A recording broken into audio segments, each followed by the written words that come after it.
We're about to listen in on a really great Mother's Day conversation that we got to have around a table with some great women from Crossroads.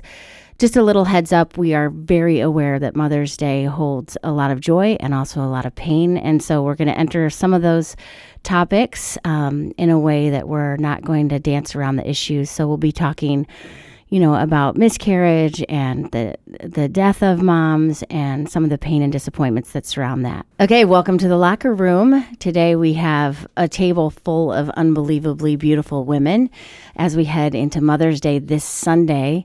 And so we thought it would be great just to gather some women of all different stages of life and also all different experiences I know that we've had as moms. And I thought we would call this episode the Agony and the Ecstasy of being a mom, because if you are a mom, you know that's true. It's like the best thing you've ever done, but also has the potential to be one of the most painful things you've ever done too. So I just thought we would start this conversation, and we have Naomi right here with us, and she works in the kids ministry. She's awesome. She's pregnant. So how far along are you, Naomi? I'm 35 weeks, about a month and a half left. So she has Winnie. Yeah. She's got one other daughter, and then this baby's right around the corner. Mm-hmm. We have Mallory Veker, who's also pregnant. Mm-hmm. And how far along are you? We're at the same. I'm 35 weeks, and feels like it could be tomorrow. Yeah. Hopefully not. But also, I would somewhat welcome that. Yeah. I know. It's that stage. You're going to have a first hot summer part here with this. Oh, yeah. And you have 2 daughters already, right? And so this is your third. Almost 4-year-old and a 2.5-year-old. Yeah. And all the kids are precious. All the girls are precious. And then we have Lynda Roersma, and Lynda is one of the wisest people on our staff. She actually is being dragged here to this podcast by her ears. She doesn't love this type of a thing. That is true. Yeah, but we always at the end of our staff meetings say, Lynda, give us the last word, because she is a fountain of wisdom for us. And tell us about your children, Lynda, their ages and... Mm-hmm. I have 3 sons, and from 39 to 33, and all married, and so 3 wonderful daughter-in-laws as well. And we were a boy family, so that was what life looked like from my perspective.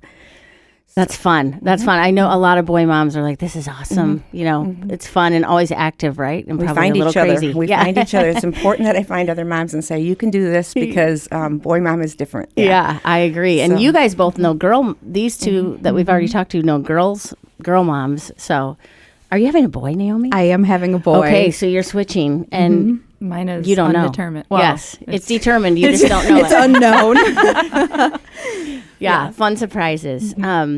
Yes. So, and then the last but definitely not least, is Queen Judy, who's also on staff at Crossroads, and she is the order from headquarters. Like, she's the one that knows Central Intelligence Agency. She knows what's happening everywhere, and she's an amazing part of our team as well. And tell us about your kids. We have 3 children, a girl, a boy, and a girl. I don't know, Lynda, how old they are. The first one was born in 1980. So what does that make her? Yeah. 34? Anyway. 44. No, 41. See, we're not mathematicians. We're mothers, okay? We can't be both. Right. So you are, both Lynda and Judy are just like a tiny step ahead of me, because we have 3 children, all now, just as of this weekend, graduated from college. That's not fully true. One of them never graduated from college, but they're all that age. And then one is married, so they're not all married yet. So you guys are but we're empty nest as well. Kind of. Are you ever fully empty nest? I feel like they keep coming back a little bit. The grandchildren keep coming back now for us. So and that's a joy. We love that. Yeah, that's a joy. So I'm going to start asking a question, and anyone can hop in, but one of the things I wanted to talk about, and maybe this is more towards Judy and Lynda, but looking back at your mothering, what is one thing that you are really glad that you did with your children? Like, I know for me, when I look back at the years of having children in my house, there's a lot of things I wish I would have done differently, right? There's a couple things I think that I'm glad that I did, although it still remains to be determined if they were fully good things or not. But what would you guys say is one thing that you looked back that you are really glad you did, or that you would say to younger moms of younger children that it's really important that they think about doing? I would say taking family vacations. We still talk about the silly memories we've made, hiking national parks, packing a backpack, and just having family time all together. So I'm really glad we did that. And another thing is I'm glad I made my kids go to church, go to youth group, Awana. When they were teenagers, I made sure they weren't working during youth group just to make Christ-centered community a priority. So good. Yeah, that's really good. I'm glad I did that. Okay, I was thinking about that, and I guess I was thinking I really tried to raise my boys like aware of how the world works. Like pay attention to a building doesn't just appear, or, you know, where food comes from, and people that do different kind of jobs, that we need all the places of that. So I'm very aware of like watch the world and learn from it, and then what's your role in it, and then participate and kind of love each other in the what everybody did. Like it's good to see people do different things, and then you can contribute to their joy, and then you can do your own thing and make a difference that way. So, and then the other thing I just was thinking early on is that I really encouraged, I did what I could do by reading and all the things that mothers do. And I remember good self-talk to myself to say, someday don't think you didn't read to them enough. You did your part. You did as much as you could in a day with a good spirit and the good attitude that you had or didn't. But don't be hard on yourself that you wish you did more, because I was doing it out of the place of as much as I could with the right intentions at that time. So that was important to me. That's such a good word. So wise, of course, from Lynda. You guys, Mal and Naomi, what are some, like what are your struggles like during the day? Like if you could ask one question of us as older women, like, what do you struggle with during the day? I know what you just mentioned, Lynda. I always felt that pressure of, am I going to have done enough? It felt like there weren't enough hours in the day. And was I covering all the aspects of childhood development, like reading, art, learning about the world? Did I make good food? Did I keep the house clean? I mean, there's so many aspects of like categories or buckets of success. And it's like, you can't do it all, right? There's no way you can do it all. So what about you guys? Honestly, what you said really, what both of you said, I mean, I'm just so glad to be here and get to hear your wisdom.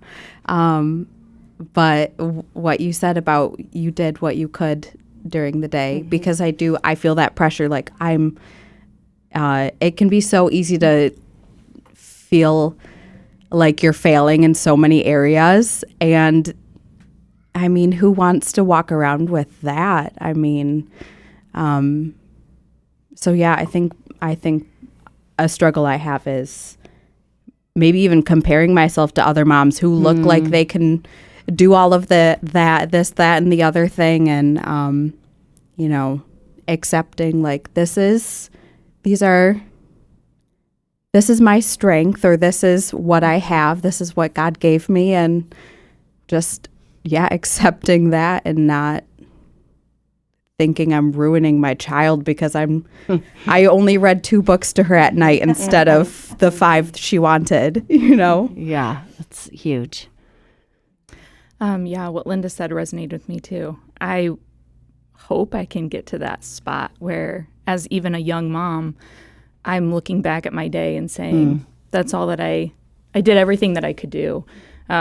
I think it's hard in this age of social media too. Like, I've noticed myself drifting further and further away from it, because it is this constant, whether you like it or not, you are bombarded by images of other moms with children or activities that you can be doing. And it's like the whole world is like open, and there's so many like options to do during the day, and I can't do it all. And I think it's been hard. I've become a stay-at-home mom since we've moved here to Grand Rapids a year ago. And I feel like I'm just now processing what that means, because I was so, I have been in the ER for 10 years as a nurse, and now I'm at home and my productivity looks a lot different.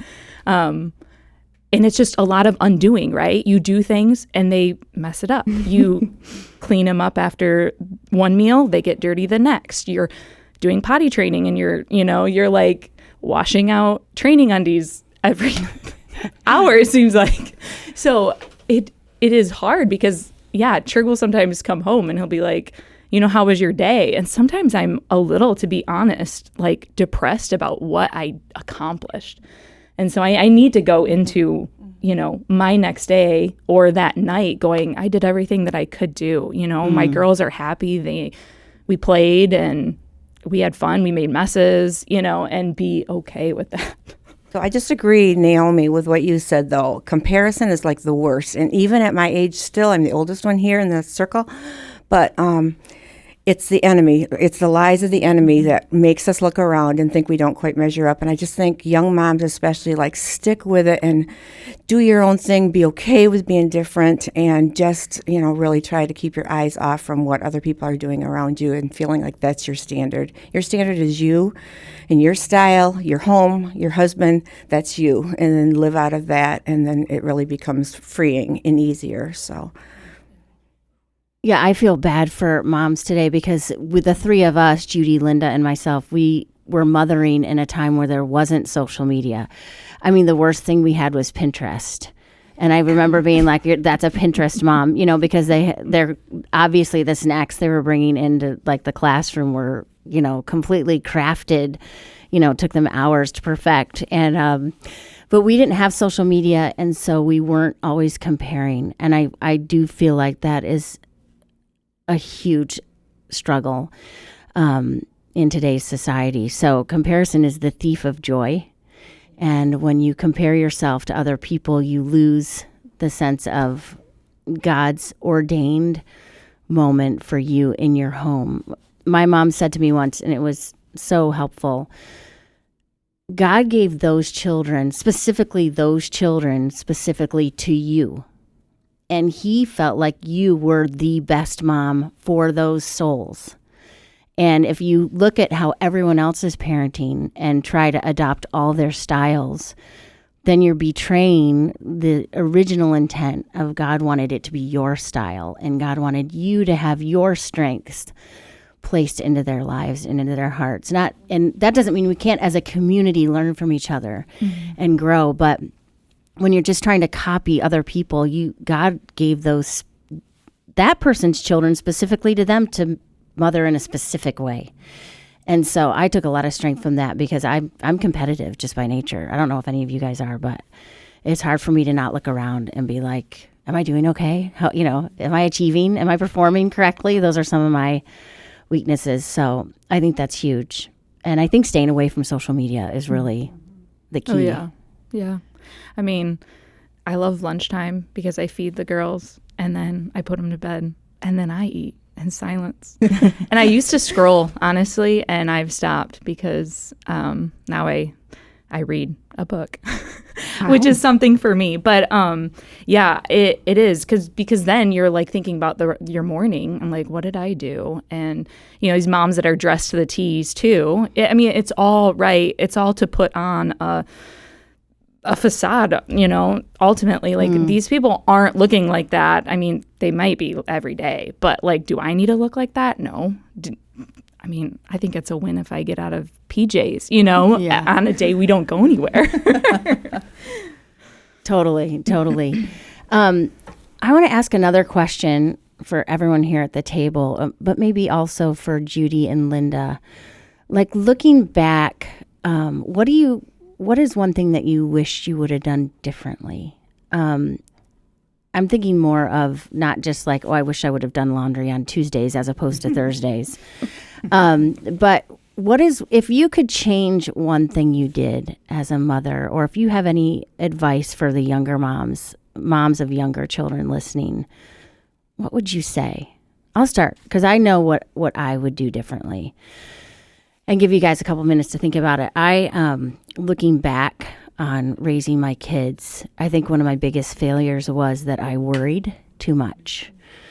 All moms worry, I think. And some of those irrational fears happen, like if I don't discipline correctly right now, my child is going to end up being like a part of like the Chainsaw Massacre team or something. You know, you have these fears, and especially in the middle of the night. I don't know if any of you guys wake up at like 3 o'clock in the morning and you replay your day and you get stuck on some terrible thought that's just, you know, taking over your heart, soul, and mind irrationally in the middle of the night. But I actually had to apologize to my adult kids recently and just say that I failed in showing you faith in God.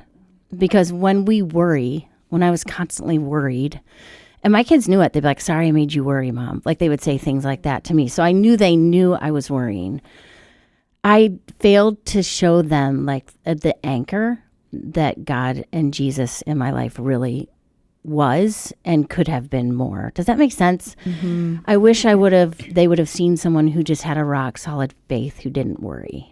So I guess I would have worried less, or been more open and honest about like, I'm worried right now, but I wish I weren't because I know God's in control. You know, those kinds of things. I wish I would have worried less.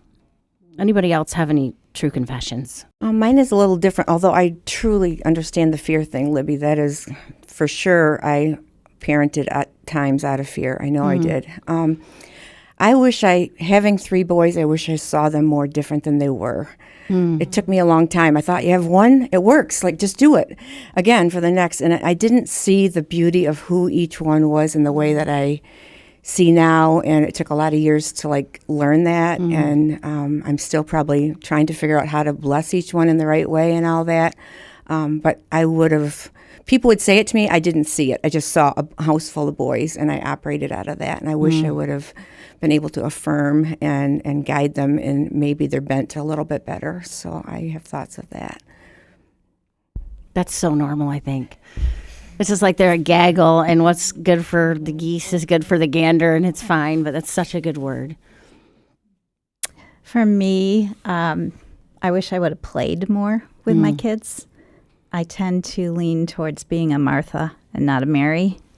Even now, I struggle with that. At family gatherings, I feel like I'm making sure the environment is good for everyone else, but I forget that, you know, they need me too. So I wish I would have just got on the floor and played more, I think. Less worried about a clean room and making sure their life was in order. That's good. So I guess listening more, playing more. I mean, I did that, but I wish I would have done it more. I've heard that from other moms. Like, when they're older, you know, what are they going to look back and remember? A clean house, or the fact that you were like there and playing with them and doing things with them. That's really wonderful to hear.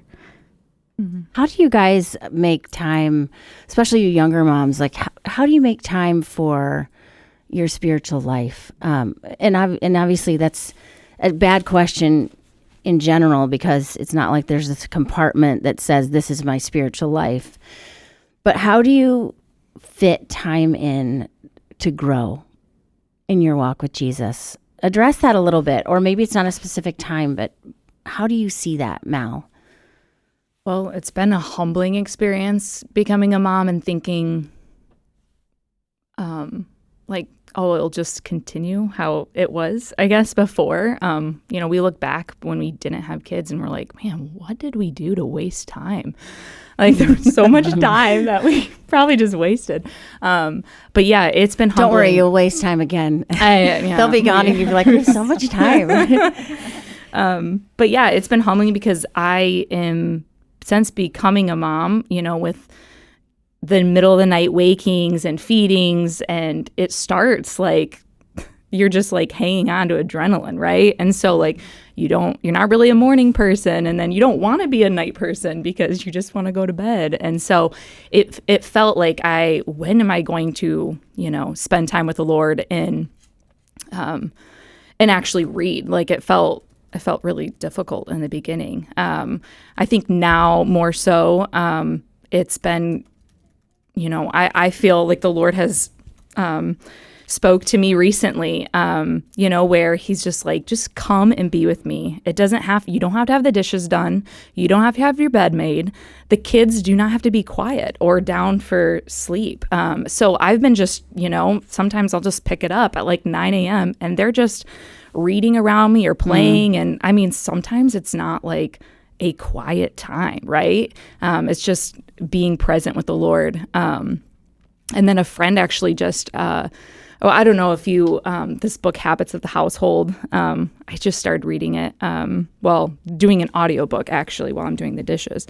But let's be real. I know, I don't necessarily have time to sit down all the time. But yeah, Tryg and I are going through that Habits of the Household, and it's just talking about rhythms, right? And liturgies and things like that you can bring into your house. Through that, through that book, we just started reading it. I'm very surprised at like just the mundane tasks of how I can give them up to the Lord. Even when I'm doing dishes, I've been trying to be productive, while I'm doing dishes by listening to something that is going to like feed my soul. Because I do find that when I'm parched, I have nothing to give to my girls, and I am short. I'm so impatient. And I like look back at the day, and those are the days where I'm like, wow, I really failed as a mom, it feels like.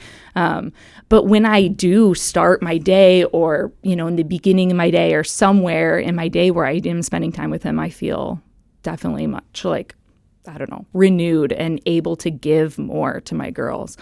So that, I mean, it's been humbling because I'm not perfect, but just kind of finding time throughout the day. It doesn't have to be this, I don't know, set time, quiet, which it was when we were single and when we were without kids. It was very much like, don't disrupt my time. I had no distractions.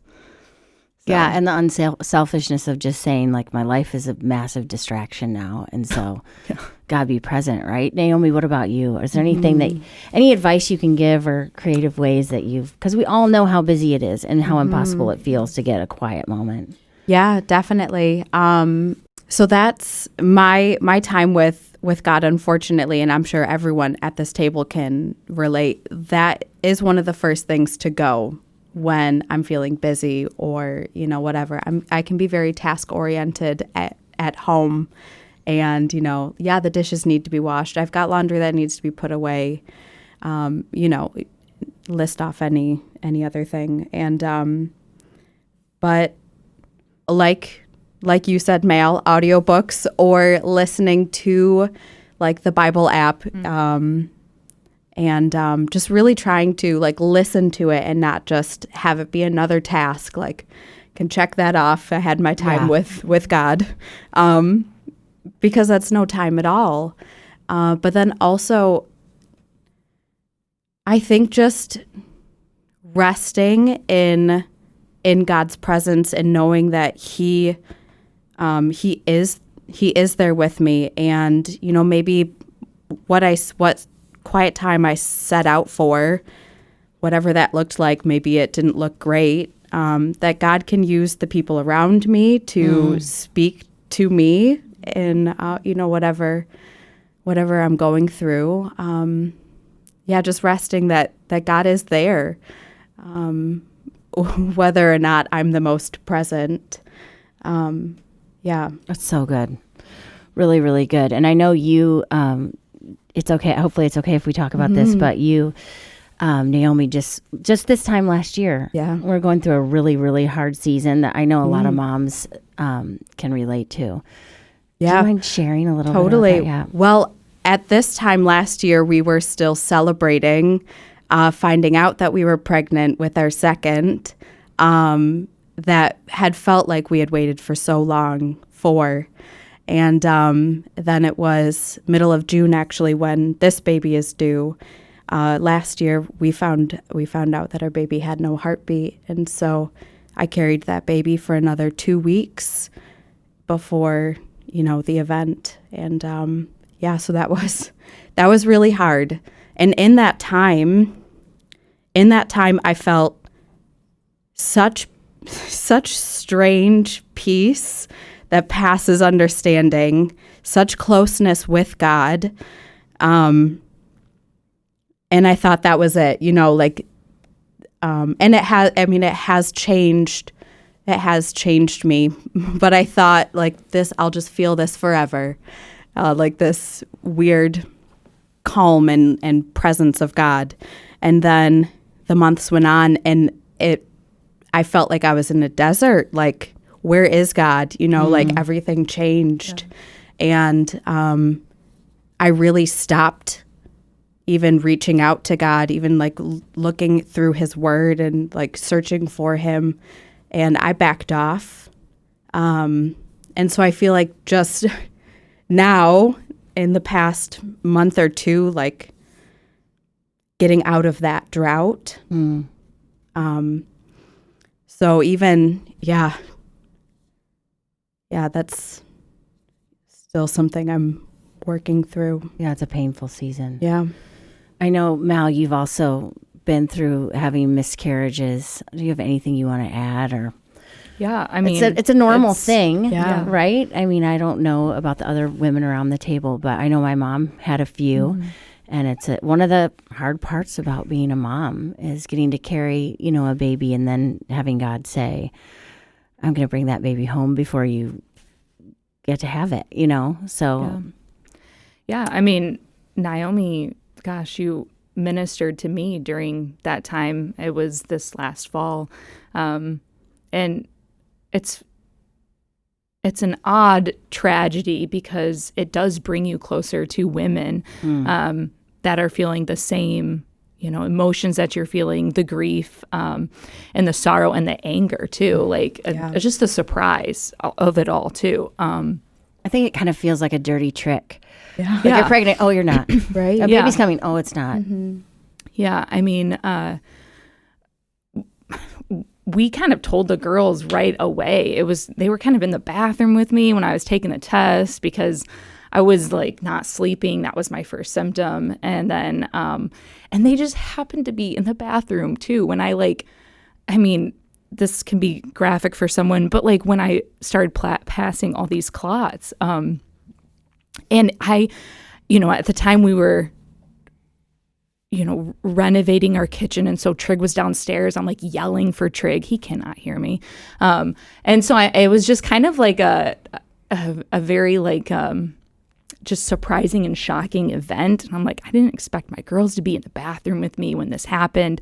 And so it was just really, I don't know, out of the blue for us. So the pregnancy was a surprise. And then obviously it was a really big shock when we lost the baby a couple weeks later. So, and I would like to say, you don't think about it when you get pregnant again, if you are blessed to carry another baby. But you do. I mean, as you said, Naomi, you still felt like you were kind of in this drought, even in the midst, I'm sure, with anxiety and worry.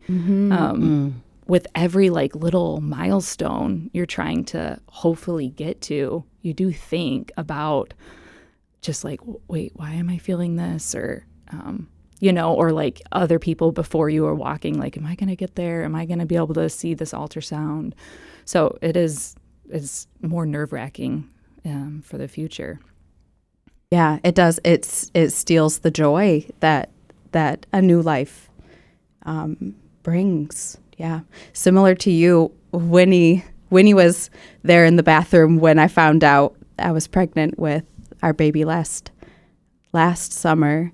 And so, she knew right from the start. She was so excited because she was 4. So I feel like she had a fairly good understanding of what was happening.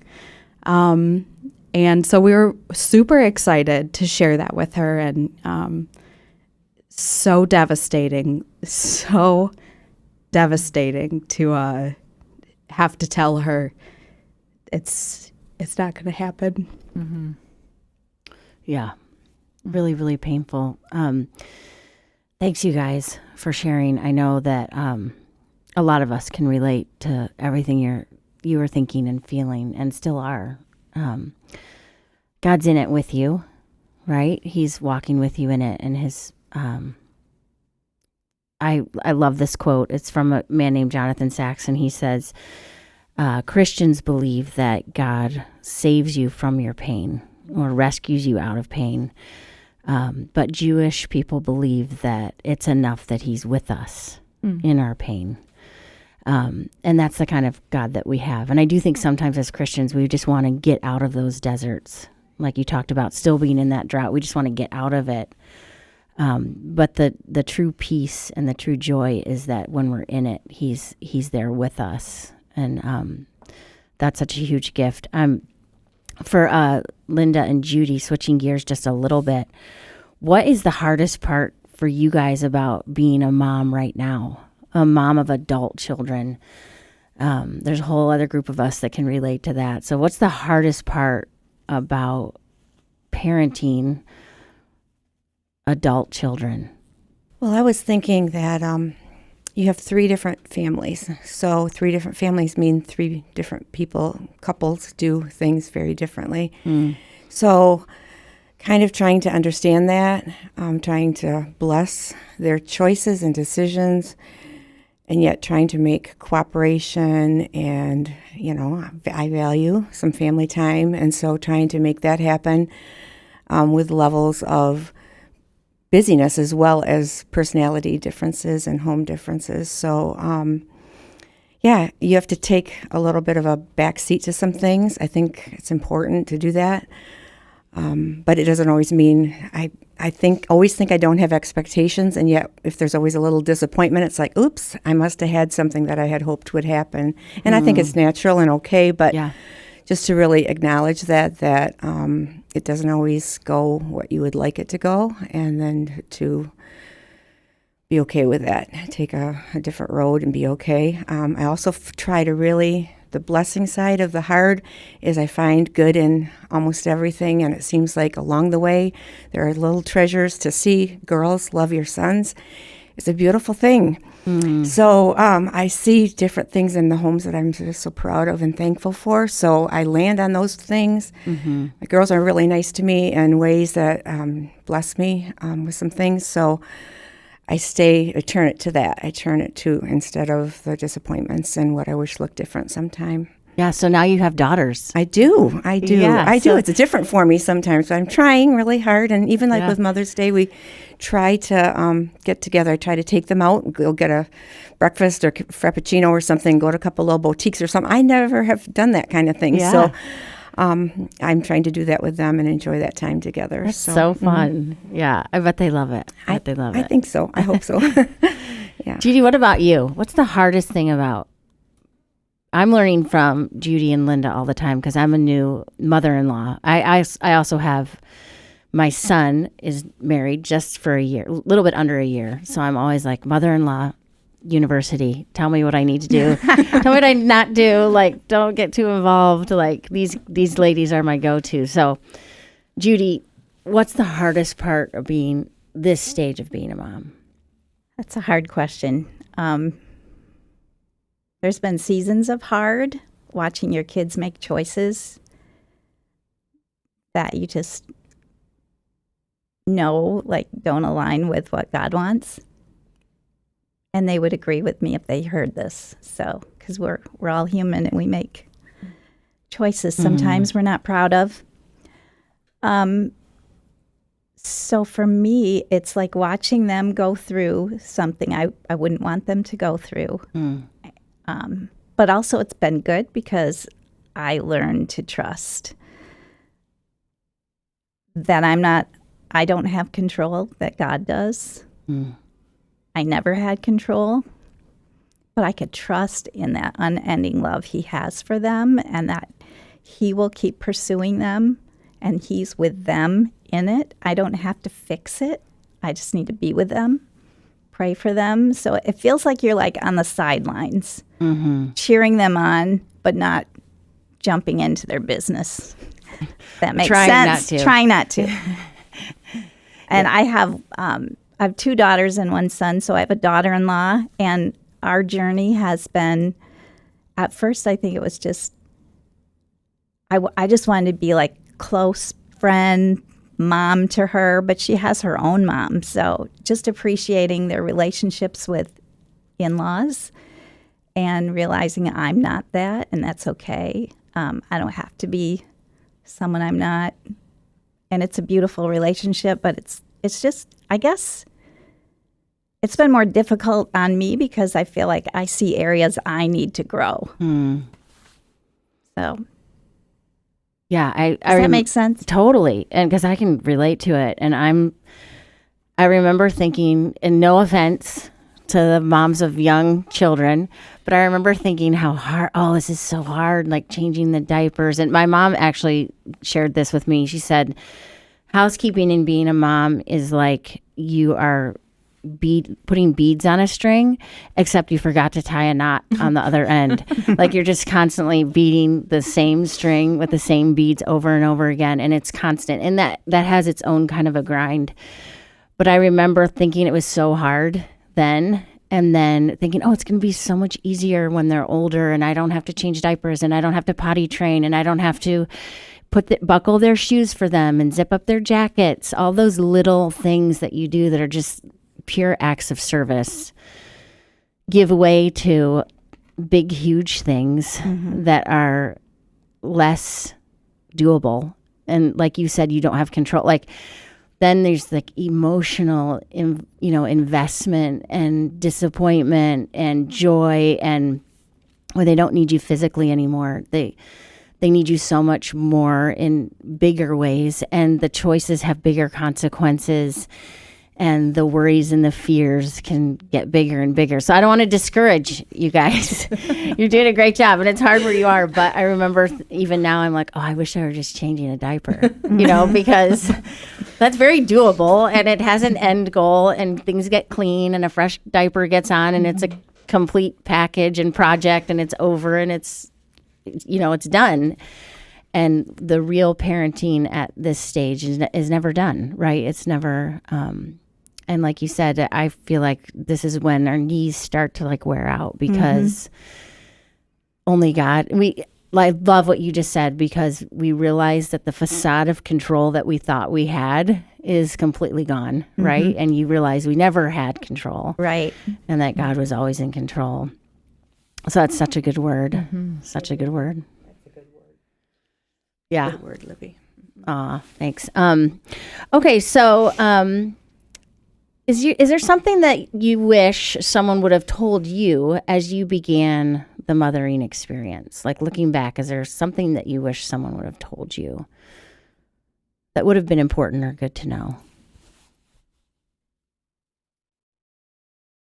Even though I only have one and one on the way, I'm walking through my sister-in-law. She's pregnant. She's about 20 weeks or so. And something I said to her the other day, not that this is so profound, but I'm like, just don't worry. Don't worry about, is this passy going to cause nipple confusion, or like all the things we worry about. Oh, should I get these diapers instead of those? Like all the little what is that? The foxes that spoil the hen house? Is that what it is? I don't know. Just all these little, I think it's a proverb. I shouldn't look this up. The foxes that spoil the vine, something like that. Anyways, fact check me. But like all these little things we worry about, and then you get through it and you're like, why did I let that even occupy my mind? Should I sleep train or whatever? Like, you're going to get through it. Right. Whatever you're given, you're going to get through it. So just enjoy what you're doing. I remember a friend told me once when I was in the middle of potty training, and I was like, this is not working. And again, you basically, my personality is like, if you don't become potty trained, you're going to be a part of the Chainsaw Massacre. Like, this is going to be really bad, And a friend told me, well, they're not going to go to high school in diapers. So it's going to happen at some point. Just don't worry about it. They're going to figure it out. I need to hear that. Yeah. We're literally a week into potty training. Oh, gosh. She initiated it, but we still have not had a successful bowel movement on the toilet. So that has been, that's been hard. Tryg's not home to see it because it's always in the morning. And I'm like, oh my goodness. Yeah. I'm at my wit's end. So yeah. We just do real undies once that poop comes. And then, but before then we just do a pull-up. I'm like, I can't do anymore.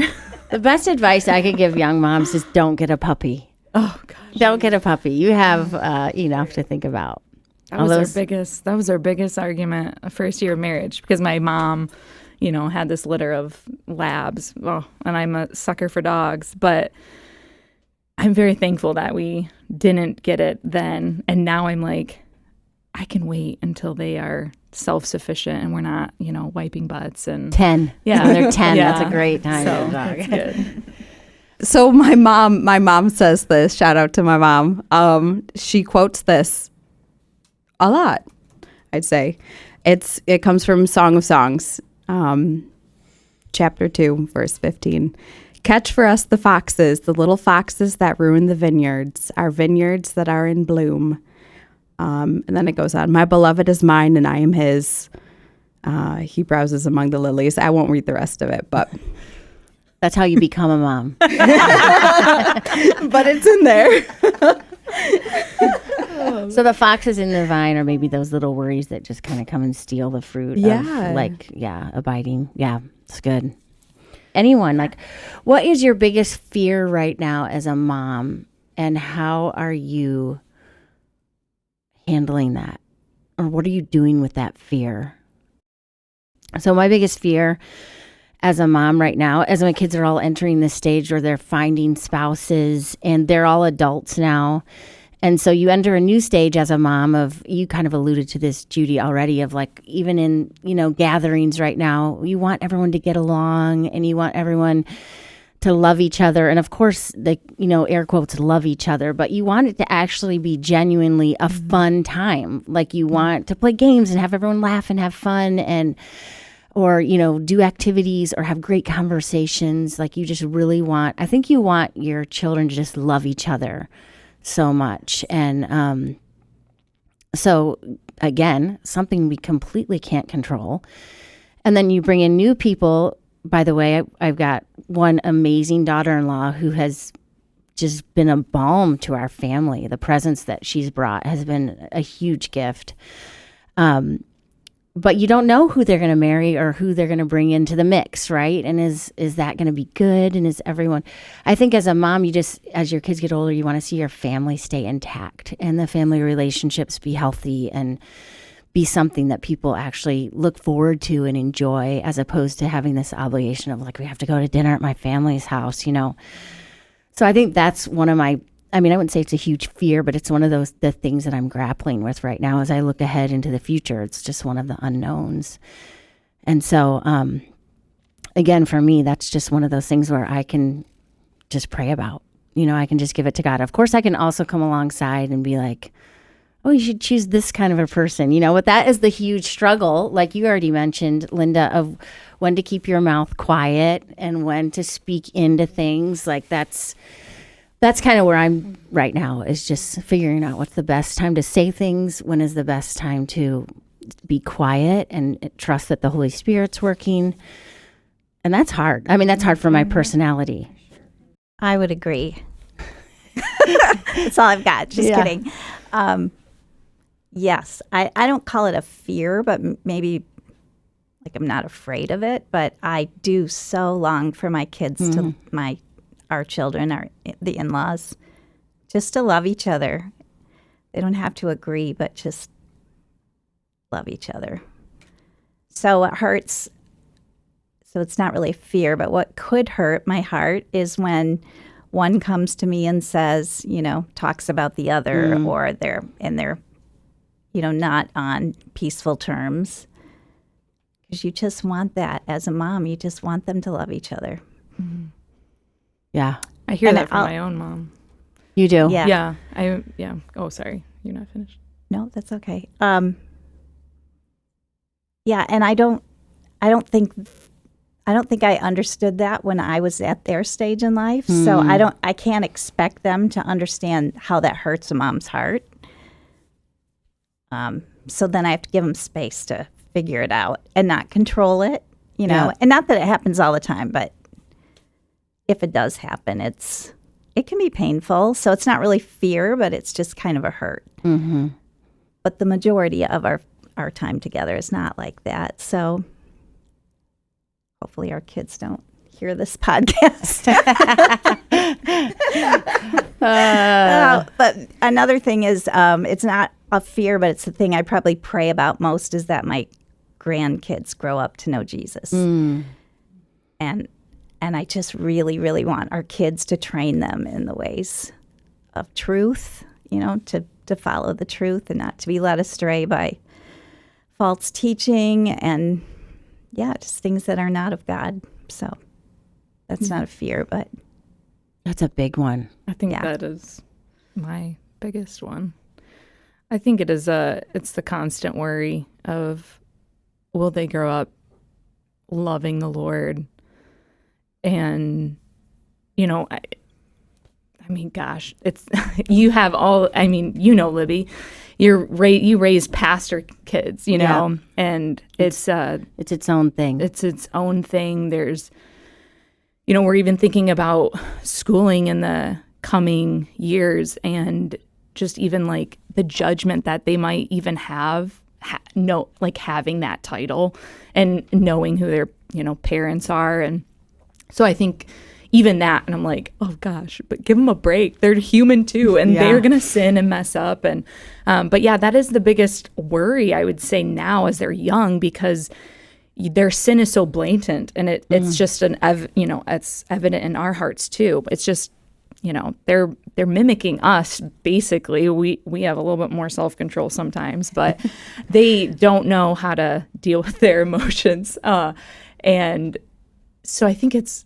like, gosh, so hard to be like, what is she going to be like in 10 years? You know, is she going to commit her life to the Lord early, late? Is she going to go through a lot of mess up? And it is, again, it's just like releasing your clenched fist of like, Lord, okay, I give these kids to you. They are not mine. They are yours ultimately. And I, you know, release the control I feel like I have on them. And I really don't. And even like, I mean, we were talking in Bible study last night, like the Holy Spirit will convict and will lead people to come to know the Lord. Like that is a beckoning that we just pray for. And so whether we are, you know, faithful or unfaithful as parents, right, to discipling our children up in the Lord, it's like we have to trust that also, you know, whatever we have done, that the Lord will use that. Will use those seeds. Yeah, that's really good, Mallory. And I think that too, like when I look at like my adult kids, like in a way they've all had some hard things in their families. And my first thought is really always, do not rescue that. You can or you can't, but also don't even try in that, because it's like they need the Lord. I got to know the Lord more when my hard things came, and so I want them to find Him. So it's much more, I want to be hands off. And I feel sometimes I question, do we look like we are too quiet and too silent and too standoffish? But I'm trying to like let them on their own get to where the Lord meets every need. And that's from your step on to my step where my kids are. I think that's all of our moms' hearts and goals for them, is to find Him themselves, and how rich that is when they do. Yeah. And it becomes their story and their testimony, and praise God how it comes full circle to His glory. So, Right. I grew up in a Christian household. You know, I said the sinner's prayer at 5 or 6, whatever. But like you said, like it became like a relationship with Christ once I became an adult, and once I went through like hard stuff, you know, through my own sin and whatnot. So yeah, that is such a comfort knowing like we can do what we can, but really it's God. Like I don't have to save my child, and I can't even save myself. You know, we're going into Winnie, our daughter, is going into kindergarten in the fall, and that was something I was so worried about. Because I wrestled with, do I homeschool, you know, because I have some siblings who are, and they do it, they love it, and, you know, they have the capacity for it. And my husband and I, we decided to send her to a public school, and that can be really scary. I know. So we did the same. Yeah. Right. Seeing other mothers who have done that, or you know, families that have chosen that, and their kids aren't wackos, you know. Or what do you say, the chainsaw mat? They're not going to be that. Just because we send them to a public kindergarten.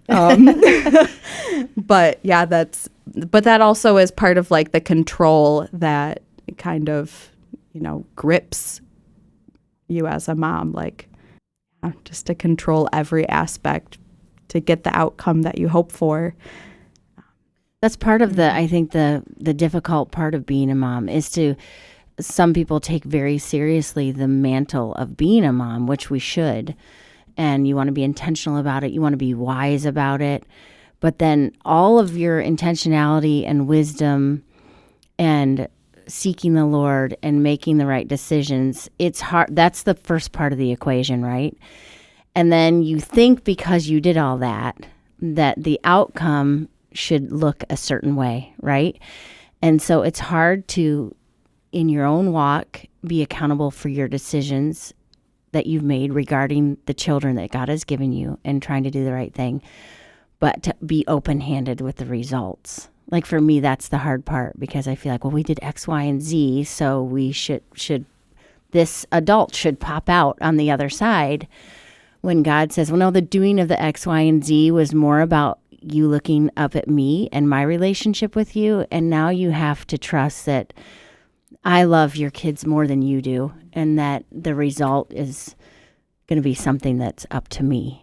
Mm-hmm. Like we are supposed to be faithful, but we're not responsible for the results. But it's hard to feel ownership of something and then not feel responsible for the results at the same time.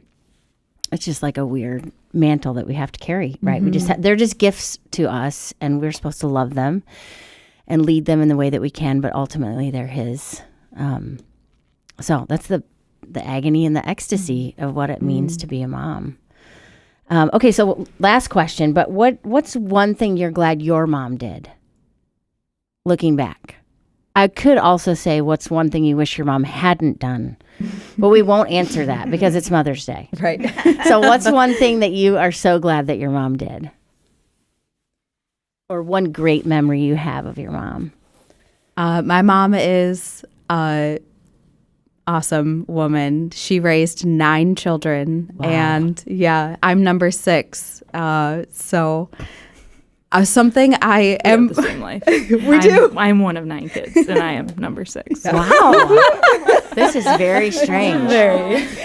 I did not know that when I asked you. This is not intentional. Right. But I mean, she was so selfless. And I think as a child, you just cannot understand. And I can only start to understand with my 1.5. But she just, and even now, she just serves. She just serves us, and she makes meals every Sunday. And I mean, it looks different now that we're older and we can bring a dish to pass or whatever. But I just am blown away by her selflessness, and I strive to be an ounce of that.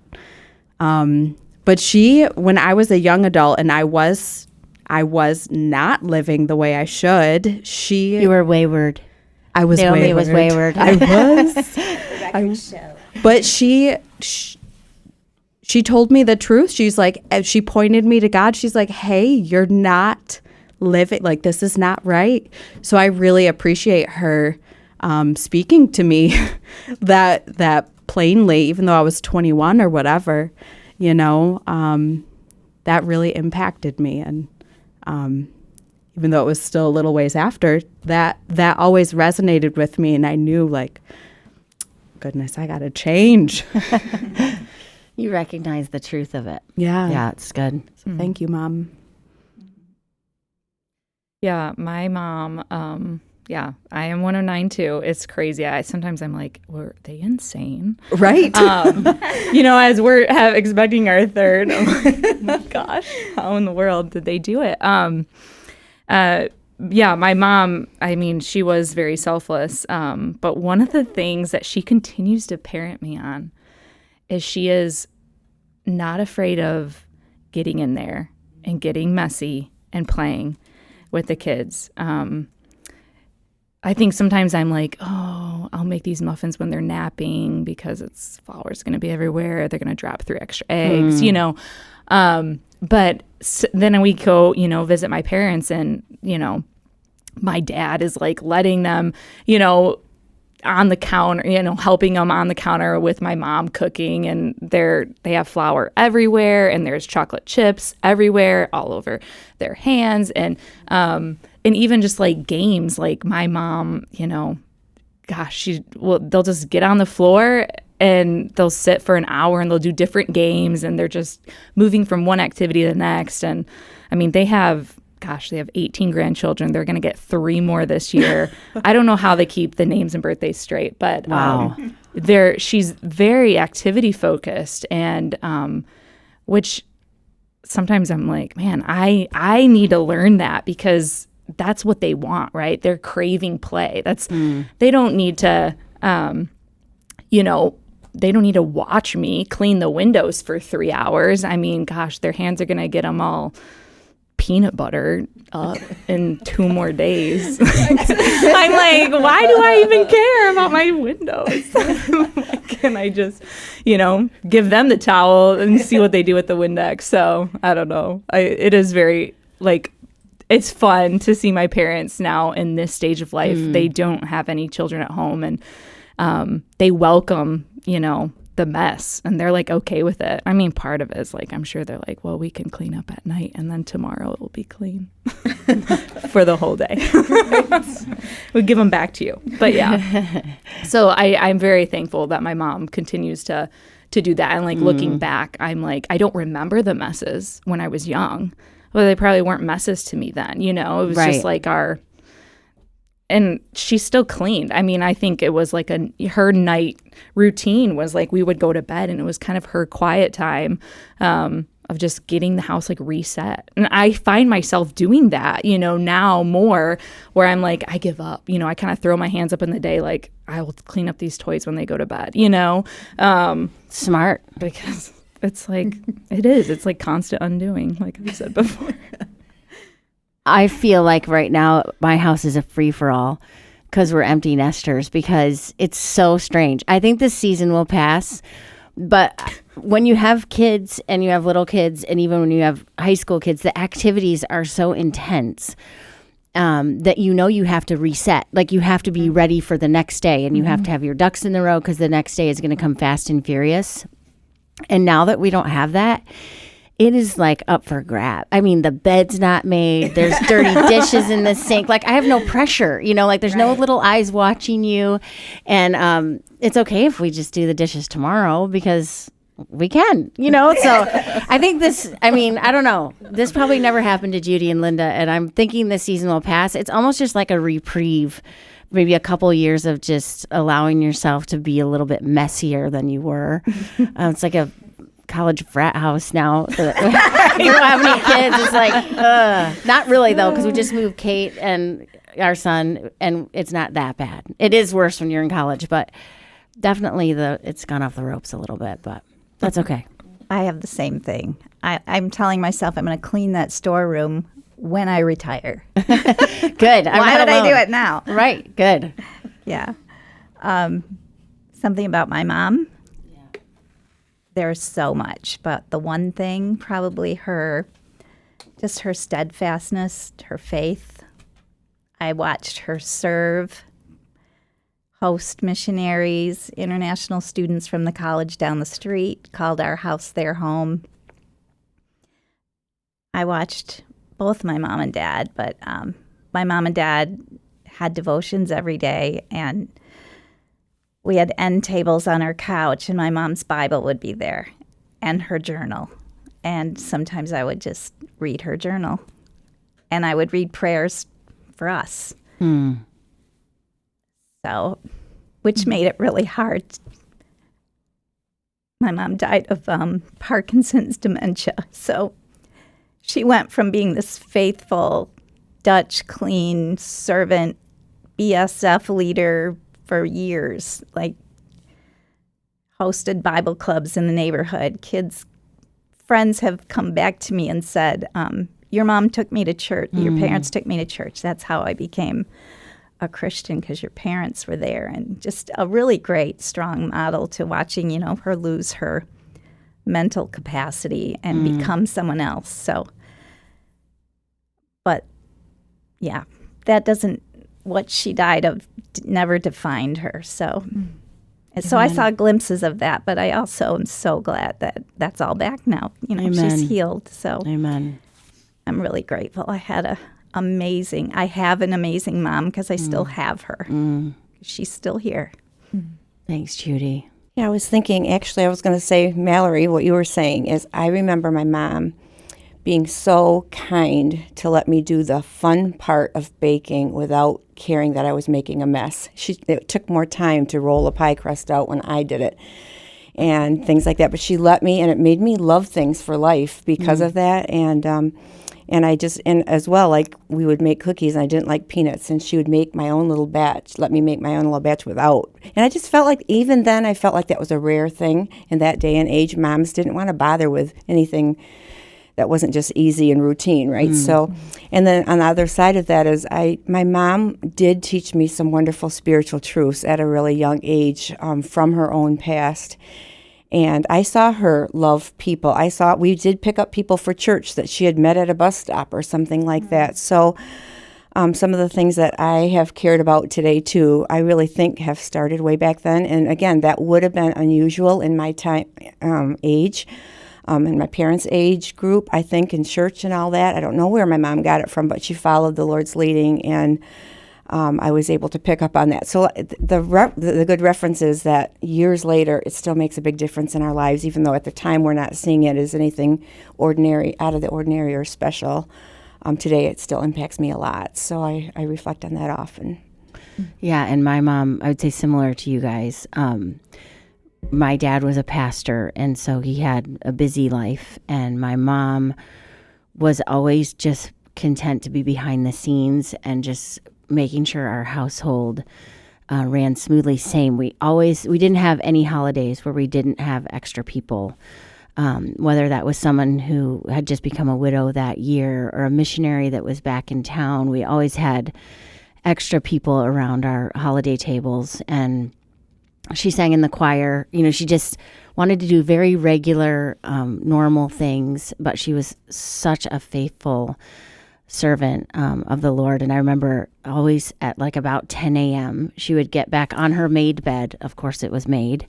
And she would get out her Bible. And we had an old English sheepdog growing up. She'd always pat the bed, and the dog would get up on the bed with her. And that's when she would have her devotions every day. Like, I'll never forget that. It was always right about 10 a.m. And some of those pictures, that it's surprising the things that you really remember about your parents and what they modeled. Like, I do remember things like her cooking good food and, having fun with us and planning fun things. But the main things that stick out are the things that are, things that were a part of the kingdom of heaven, I think. And so, and the older I get, maybe those things stand out to me too. Like, that's what you want to be known for. And I love, Judy, that you are so raw about your mom passing, because I think Mother's Day is an awesome thing, right? For all of us have a mother. And so there's a lot of things that we can celebrate, but it's also a really painful time for people too. There's a lot of struggles, and we've been reading through the book of Genesis in church, and so we can see that even the mothers in the book of Genesis are struggling with the same things that we're struggling with control, with deception, with trying to manipulate certain outcomes, with wanting to have babies, with not being able to have babies. Like all of these things they're not new. And so I found this, I wanted to close with this prayer because I found this online actually a couple days ago, and I just think it puts perfectly into words what we want to be about here at Crossroads, especially in this potentially painful season and celebratory season. It's like the agony and the ecstasy, right? We hold these two things right next to each other that have the potential for great joy or great pain. But it says this: to those who gave birth this year to their first child, we celebrate with you. To those who lost a child this year, we mourn with you. To those who are in the trenches with little ones every day and wear the badge of food stains, we appreciate you. To those who experienced loss through miscarriage, failed adoptions, or children running away, we mourn with you. To those who walk the hard path of infertility, fraught with pokes, prods, tears, and disappointment, we walk with you. Forgive us when we say foolish things. We don't mean to make this harder than it is. To those who are foster moms, mentor moms, and spiritual moms, we need you. To those who have warm and close relationships with your children, we celebrate with you. To those who have disappointment, heartache, and distance with your children, we sit with you. To those who lost their mothers this year, we grieve with you. And to those who experienced abuse at the hands of your own mother, we acknowledge that experience. To those who lived through driving tests, medical tests, and overall testing of motherhood, we are better for having you in our midst. To those who have aborted children, we remember them and you on this day. To those who are single and long to be married and the mother of your own children, we mourn with you that life has not turned out the way you longed for it to be. To those who step-parent, we walk with you on those complex paths. To those who envisioned lavishing love on grandchildren, yet that dream is not yet to be, we grieve with you. To those who will have emptier nests in the next coming year, we grieve and rejoice with you. To those who have placed children up for adoption, we commend you for your selflessness and remember how you hold that child in your heart. And to those who are pregnant with new life, both expected and surprising, we anticipate with you. This Mother's Day, we walk with you. Mothering is not for the faint of heart, and we have real warriors in our midst. We remember you. So hopefully, Crossroads or anyone who's listening, you can understand that we feel all of those things. And I think all of us around the table have been through some of those things or known people that have been through some of those things. And so this Mother's Day, we hope you're encouraged to know that we see all of those situations and we love you.